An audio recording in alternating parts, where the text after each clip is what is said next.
Assalamualaikum warahmatullahi wabarakatuh. Assalamualaikum warahmatullahi wabarakatuh. Posisinya ganti. Lucu. Waduh, ada kejadian unik nih pas pelantikan pejabat Kemenkyu kemarin, Jumat 6 Februari 2026. Pak Menteri Keuangan, Purbaya Yudi Sadewa, sempat salfok sama tingkah para pejabatnya. Bayangin, lagi serius-seriusnya, beliau malah ketawa lihat posisi pejabat yang tiba-tiba berubah tegap pas disapa. Receh banget, tapi bikin suasana cair sebelum masuk ke bahasan yang jeng-jeng, ngeri-ngeri sedap. Jen. Oh, boleh panggil begitu ya? Pak Sekjen? Oh, udah. Pak Dirjen? Pajak? Oh, gitu ya. Lucu juga ya? Lucu juga. Hah? Dari TN gitu ya? Pak siapa? Pak Dirjen kayak negara? Oh gitu ya? Saya baru tahu, saya udik ini. Enggak, ini hal yang serius, kita harus bereskan tuh. Ada-ada aja ya Pak Menteri. Tapi jangan salah, abis ketawa ketiwi, isi pidatonya langsung bikin satu ruangan ketar-ketir guys.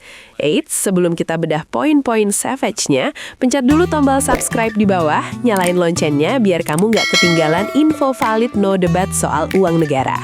Udah, gaspol. Pertama, Pak Menkyu ngenalin wakil menteri barunya, Pak Yuda Agung. Uniknya, Pak Yuda ini orang Bank Indonesia. Ini sinyal kalau Kemenkyu dan BI makin lengket. Jadi jangan ada yang berani goreng isu miring lagi ya. Welcome to Juanda, Pak Yuda. Pak Yuda bukan orang baru dalam kebijakan ekonomi. Beliau lama menjaga stabilitas moneter, menjaga inflasi dan nilai tukar, dan lain-lain, kerjanya banyak ya. Kini beliau diminta untuk ikut menjaga APBN. Kehadiran Pak Yuda tentunya akan memperkuat perspektif kita serta koordinasi di sektor keuangan.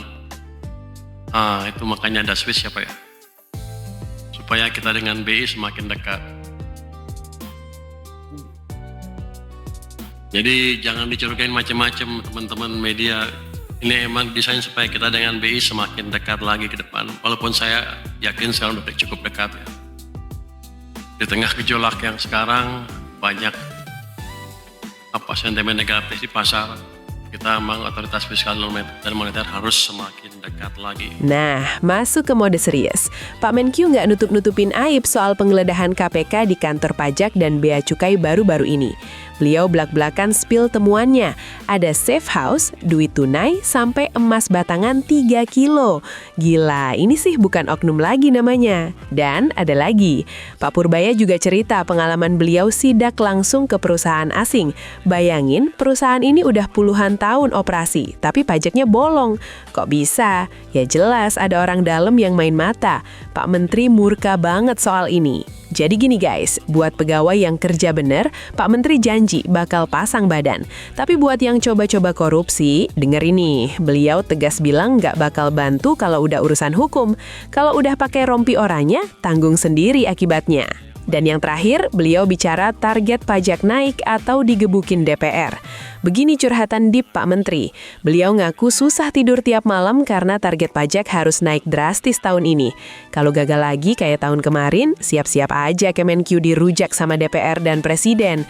Serem kan tekanannya? Waduh, Pak Menteri aja sampai overthinking.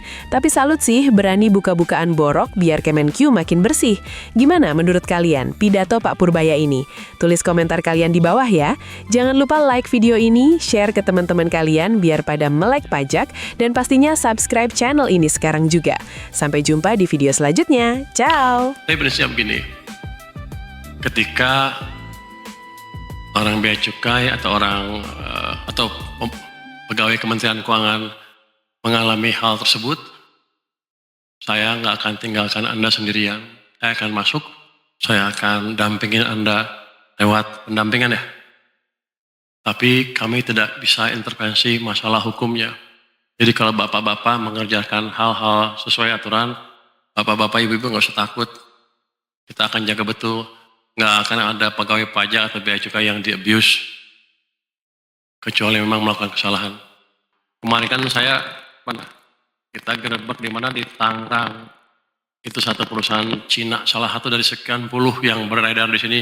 yang nggak bayar pajak dengan baik.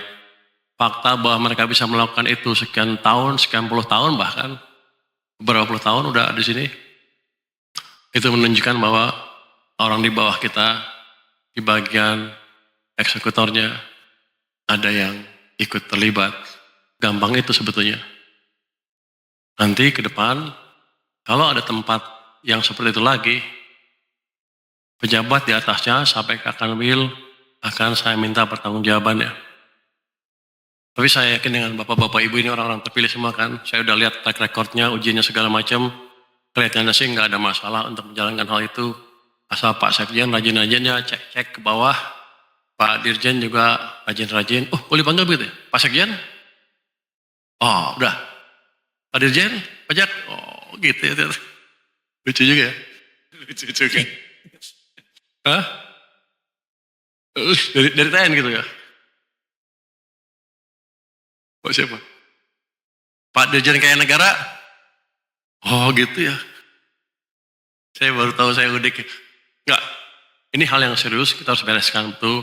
Apalagi kemarin pengumpulan tax collection kita kan di bawah target. Karena ekonominya melambat.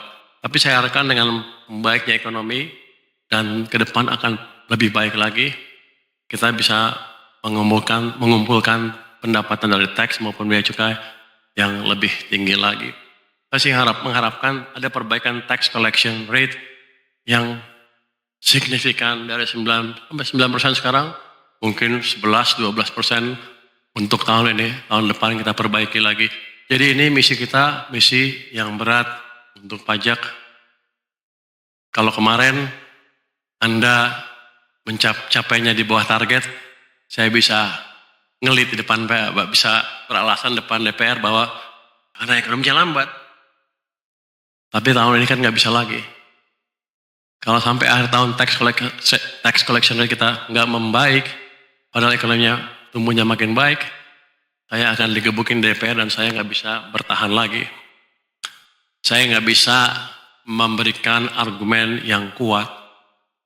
Kalau untuk orang yang seperti saya, orang yang ekonom seperti saya, itu suatu kekalahan yang telak. Pasti setiap malam saya nggak bisa tidur. Sekarang aja udah susah tidur. Jadi itu, utamanya saya pikir teman-teman semua ke depan kita bersama-sama memperbaiki kinerja pajak, keuangan secara keseluruhan. Jangan sampai kita dikalahkan oleh pemain-pemain yang mengalahkan kita sampai sekarang ya. Dan jangan sampai pula nanti Presiden masih mengumumkan hal-hal seperti ini. Dia bilang gini, ada kebocoran, pajaknya ada invoicing di bea cukai yang perpajakan kita. Beliau mengungkapkan itu berkali-kali setiap meeting. Saya sedih ngelihatnya. Padahal kita jadi upaya kita harus sungguh-sungguh. Bapak-bapak, ibu-ibu jangan main-main di pusat dan daerah, pimpinan turun ke bawah lihat kinerja anak buahnya.